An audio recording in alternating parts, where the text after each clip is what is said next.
সামগ্ৰীত কংগ্ৰেছৰ ত্যাগৰ জোৱাৰ এআইডিএফৰ সভাত ৰাজনৈতিক প্ৰতিবাদৰ গুঞ্জন সামগ্ৰী সমষ্টিৰ গোৰাজান ব্লকৰ উদ্যোগত হাতীপুখুৰী ঘেহুৱা চলচলিত আয়োজন কৰা এক বিশেষ সভাত প্ৰাক্তন বিধায়ক আব্দুল আজিজক উষ্ম আদৰণি আৰু বিপুল সম্বৰ্ধনা জ্ঞাপন কৰা হয়।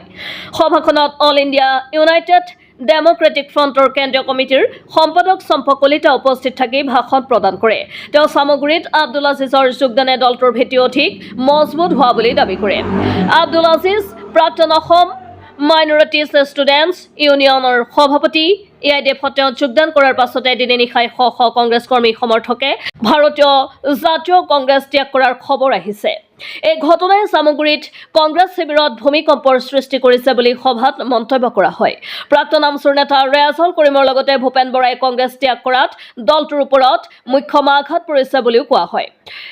ৰাতি প্ৰায় 9 বজালৈ শ লোকৰ উপস্থিতিত অনুষ্ঠিত এআইডিএফৰ সভাখনত ৰকিবুল হুছেইনৰ গুণ্ডাৰাজৰ অৱসান আৰু সামগ্ৰীত সুস্থ গণতন্ত্ৰ প্ৰতিষ্ঠাৰ দাবী উত্থাপন হয়।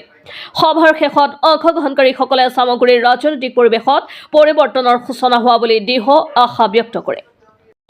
চাওক, আপুনি যদি অসমৰ ধাৰাটো চাই, অসমত সদায় আমচুৰ নেতাসকল যায় কংগ্ৰেছলৈ, আছুৰ নেতাসকল যায় এজিপিলৈ আৰু এতিয়া বৰ্তমান আছুৰ নেতাসকল যায় বিজেপিলৈ।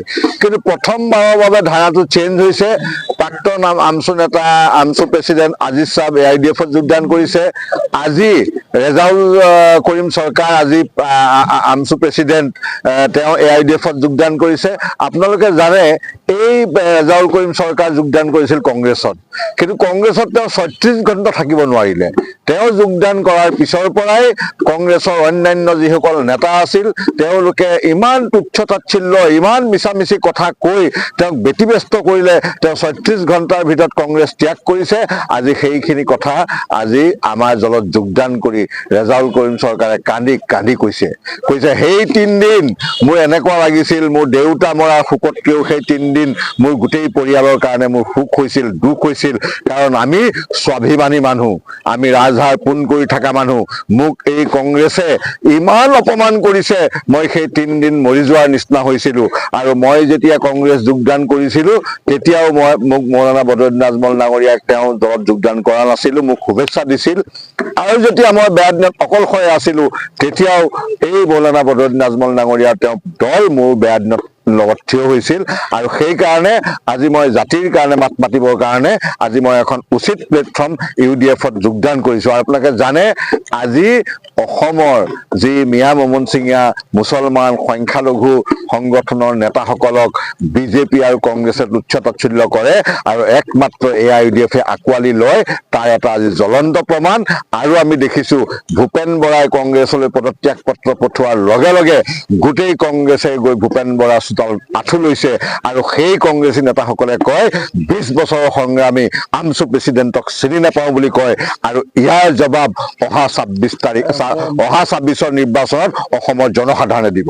মুখ্যমন্ত্ৰী আপোনাৰ ভূপেন বৰাৰ ঘৰত গৈছে আমি দেখি জানো, কাৰণ আমাৰ প্ৰেচিডেণ্ট মৌলানা বদৰুদ্দিন আজমল চাহাবে 2 বছৰৰ পৰা কৈ আছে কি এই ভূপেন বৰা বিজেপিৰ agent, Himanta Biswa paid agent. আৰু আমাৰ নেতা মৌলানা বদৰুদ্দিন আজমল চাহাবে যিখিনি কথা কৈ আছিল আখৰে আখৰে প্ৰমাণ হৈছে। আৰু তেওঁ ৰিজাইন দিয়াই নহয়, তেওঁ যিখিনি বক্তব্য কৈছে কি স্বাভিমানী কোনো অসমীয়া আত্মসন্মান থকা অসমীয়া মানুহ কংগ্ৰেছত থাকিব নোৱাৰে, এইটো ছেম বিজেপি লাইন, এইটো ছেম RSS লাইন। আৰু তেওঁ আৰু কেইটামান নাম লৈছে, সেইকেইজন মানুহ তেওঁৰ লগত আছে বুলি কৈছে। তাৰ মানে আৰু বাঘা বাঘা নেতা গৌৰৱ গগৈ সোঁৱে বাৱে থকা বিজেপি এজেণ্ট এতিয়াও কংগ্ৰেছত আছে। আৰু তেওঁলোক খুব সোনকালে কংগ্ৰেছৰ বিজেপিত যোৱাৰ সম্ভাৱনা আজি ভূপেন বৰাই কৰিছে। আৰু আমি জানো কি আজিৰ তাৰিখত, মই বিগত দিনতো আপোনালোকক কৈছোঁ, আজিৰ তাৰিখত কংগ্ৰেছ পৰিচালনা হৈ আছে অসম কংগ্ৰেছ বিজেপিৰ দ্বাৰা। আৰু এতিয়া আমাৰ গৌৰৱ গগৈয়ে হওক, ৰকিবুল হুছেইনেই হওক বা অন্যান্য কংগ্ৰেছী নেতাই ক'ব নেকি ভূপেন বৰা বিজেপিলৈ যোৱাটো ইউডিএফৰ হাত আছে বুলি?